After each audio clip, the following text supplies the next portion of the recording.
malam, hujan, panas, saya dari satu tempat ke tempat ini terus diajak-ajak terus. Ini maksudnya apa, Bu?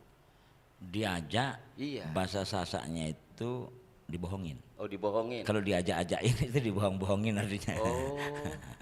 Oh begitu. Iya. Oh, nah, terus saya diajak. Bahasa Indonesianya diikut sertakan gitu bahasa kakaknya. Maksudnya itu. Ya. Oh iya Bu. Ya, terus? Bu, saya jauh-jauh nih dari desa Nyelekit ngikutin Abu terus. Terus kan? ya harus begitu. Tadi beberapa ada lihat orang pencaksilat katanya kan uragan.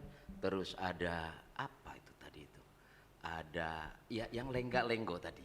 Lengga-lenggo sama irama musik. Nah, Musikalisasi puisi.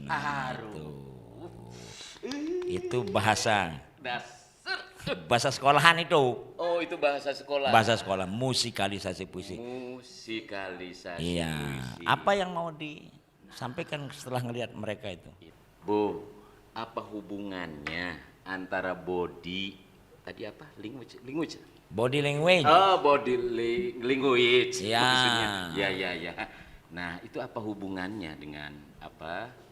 Kepala, Pundak, lutut, kaki, lutut, nah, kaki. itu maksudnya katanya tadi ini masing-masing punya apa? Fungsi, punya tugas. Nah, maksudnya apa? Body language itu kan bahasa tubuh. Bahasa tubuh. Jadi semua anggota tubuh kita itu memberikan pelajaran buat kita. Itu mulai dari kepala hingga ujung kaki. Kebayang enggak kalau Kang Epul itu berdoa kepada Tuhan untuk mengganti kepalanya misalnya? Mengganti fungsi kepala kan repot itu, terus kemudian lewat Mahkamah Konstitusi kemudian disetujui kan repot itu. Jadi harus kita hormati semua fungsi-fungsi yang ada di dalam tubuh itu.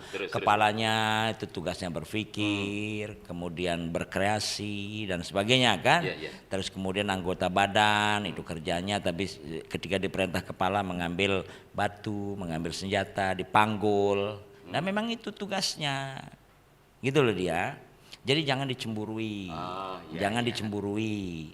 Kaki juga, kakinya bergerak. Tetapi ketika kaki terhantuk batu, yang bilang aduh itu kepala. Ya enggak mungkin si kaki bilang aduh. Artinya kepala harus responsif terhadap seluruh organisasi tubuhnya. Gitu juga dengan di desa Nyelekit. Begitu juga. Dia harus punya jalan. Harus punya jalan. Jadi katanya kan warga desa Nyelekit. Kita sekarang memilih pemimpin yang apa? Real. Oh, yang nyata-nyata, jama-jama. Iya, jama-jama. Katanya kan begini. Katanya. Sekarang kita harus memilih pemimpin yang nyata-nyata. Nah, katanya jalan yang harus bagus, penerangan yang harus bagus, air bersih. Apa Ya betul memang begitu? harus begitu. Itu pelayanan dasar, air bersih, infrastruktur jalan, penerangan, itu pelayanan dasar yang harus dipenuhi oleh kepala desa kita, gitu ya. Ya. Tapi ngomong-ngomong, kita ini sedang berada di mana? Nah ini kita penting, kita sedang berada di salah satu sekolah di Mataram, namanya SMA 2 Mataram. Itu makanya kita explore tadi, dia punya musikalisasi puisi. Oh, itu maksudnya yang ada tari-tari tadi. Iya, gerak tubuh, musik ya musik. Oh, itu. Dan di samping saya ini, samping kita ini ada yang bertanggung jawab, kepala yang tadi. Ya, Pak Rofiq, apa kabar Pak Rofiq? Alhamdulillah baik. Baik, Pak Abu dan Kang Saipul. Kang Ipul. Gitu. Jangan bilang kangkung. Tuh, Kang. Tapi kan nah, kangkung Lombok enak. Iya pasti. Iya dong. Kangkung Lombok itu besar-besar, Kang. Oke. Saking besarnya kangkung Lombok, tikus bisa masuk di lubangnya. Nah, sudah dulu. Mobil bisa masuk di garasinya. Coba.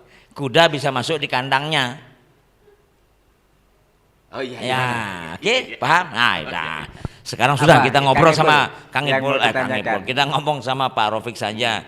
Coba ceritakan kita Pak Rofik, apa sekolah SMA 2 Mataram ini. Memang tadi kita sempat ngeliat-liat, tadi kan berkeliling sama Kang Ipul itu ada kok anaknya bagus-bagus sekali dia musikalisasi puisi. Apa tadi yang ditabuh-tabuh yang bekas? Oh banyak, Perkusi Oh, Ya, perkusi. namanya. bukan persekusi ya. Perkusi. Ini Oke tinggi. Bingung. biarkan Pak Kepala bercerita dulu tentang sekolahnya ini. Ayo ceritakan kita Baik. Pak Kepala. Jadi begini Kang Nah. Ipul, kita sekarang sedang berada di SMA 2 Mataram. Salah satu SMA yang ada di Mataram. Ya. Di Mataram itu ada SMA 1, 2 sampai SMA 11. SMA 11 ya. Jadi kalau dilihat dari namanya, maka SMA 2 itu sekolah yang lahirnya nomor 2 setelah SMA 1. Ya. Oh iya Betul iya, itu. iya, betul ya. Lucu juga. Nah, Ya, di ya, terus, SMA terus. 2 itu sekolah namanya SMA. SMA itu sekolah menengah atas Kang Ipul. Artinya sekolah ini setelah SD, SMP, maka sekolah selanjutnya SMA dan di sini namanya SMA 2 Mataram. Apa hebatnya SMA 2 ini Pak? Banyak keunggulannya. Apa? Yang pertama keunggulannya SMA 2 Mataram itu siswanya banyak. Berapa memang? SMA 2 Mataram itu punya siswa sebanyak 1.255. 1255. Itu terbanyak di Mataram. Terbanyak di Mataram ya. Bahkan mungkin di NTB. Oh, Untuk luar biasa. tingkat SMA. Lalu apa hebatnya kalau banyak-banyak itu? Hebatnya kalau banyak anggota kan Ya, kuat. banyak yang diajar. Ya. Ya gitu ya. Tapi hasilnya ini Ya, tadi yang ditanyakan Kang Ipul begini Kang. Jadi sekolah itu tidak hanya belajar di dalam kelas. Selama ini banyak orang yang menyangka sekolah itu hanya belajar di dalam kelas, belajar matematika, belajar fisika, kimia, belajar IPS dan seterusnya. di sekolah ini ngajarkan di luar kelas. Jadi ada belajar di dalam kelas, ada juga belajar di luar kelas. Nah, sama dengan di desanya Leki, di Beruga, warga belajar. Ya karena memang di situ tidak ada kelas. Yang ada beruga. Makanya dia belajar di beruga. Oh, Itu. iya. Ya. Jadi Teruskan. belajar di dalam kelas itu bahasa kerennya Kang Ipul itu intrakurikuler. Tuh. Bingung. Barang ceket. Ya, pintar.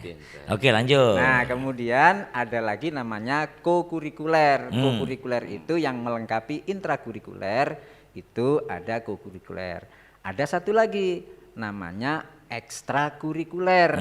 Ekstrakurikuler itu biasa disebut anak-anak dengan ekskul. Ekskul. Jadi selain belajar di dalam kelas tadi, maka di sini banyak anak-anak belajar ekskul. Di SMA 2 itu ada 23 ekskul. Apa saja, Pak? Ada olahraga. Satu. Olahraga itu ada mulai dari futsal, dari basket, dari pencak silat Ya. dan seterusnya. Olahraga prestasi. Olahraga prestasi. Kalau olahraga tradisional? Olahraga tradisional yaitu main enggrang. Oke. Kemudian itu yang oleh Dikbud selama ini diekspos kemana-mana itu olahraga tradisional, ada enggrang, Ya, ada batok kelapa. batok kelapa yang tadi ditarikan Oke. itu. Oke. Kemudian ada ekskul yang sifatnya seni. Oke. Tadi ada tari-tarian yang ditanyakan Kang Ipul lenggak-lenggok tadi ada musiknya, itu ekstrakurikuler. Kemudian ada lagi paskib. Paskib itu yang ngibar-ngibar bendera itu. Oke. Kemudian ada lagi ekskul UKS. UKS itu yang ini nangani anak-anak yang sakit. Kalau upacara nggak kuat berdiri, nah itu UKS Kang Ipul. Artinya di sekolah ini tidak hanya ngurusi anak pintar secara akademik, tetapi juga kreatif. Iya. Yang secara non akademik muncul dari situ ya. Betul. Jadi Oke. ada anak-anak yang pintar secara akademik, ada juga yang pintar non akademik. Non-akademik. Yang non akademik itu wadahnya tadi di kegiatan Ya. ekstrakurikuler tadi. Kalau yang berprestasi? Yang berprestasi juga ada yang akademik, ada yang non akademik. Oke. Kalau yang berprestasi akademik misalnya ada di Olimpiade Sains yang dikenal dengan KSN, Oke. mulai dari kota, provinsi, nasional dan seterusnya. Kalau yang non akademik itu biasanya lomba-lomba yang diadakan memperlombakan kegiatan ekstrakurikuler. Misalnya anak-anak SJT, SJT itu yang tukang jepret-jepret itu Kang Ipul. Oke. Tukang jepret, tukang moto, tukang bikin video. Oke. Itu anak-anak SJT SMA 2 itu. Apa SJT kepanjangannya? SJT itu Semanda Jurnalis Team. Oh, tim ya. Jurnalis Oke. Team. Jadi yang jepret-jepret, yang bikin berita, yang bikin video itu anak-anak SJT. Oke. Itu kemarin beberapa waktu yang lalu memenangkan lomba Lomba apa? di NTB, lomba penelusuran sejarah. Oke. Nah, kalau nggak salah judulnya Perang Timbung. Oke, kita tahan dulu ini. Kita tahan dulu obrolan tentang SMA 2 ini. Tadi ada SJT, dia belajar jurnalistik, bisa belajar moto-moto, visualisasi, bikin video dan seterusnya. Kita buktikan dia sekarang. Kan bahwa kita akan ikuti segmen pertama ini di Aiso Menyapa.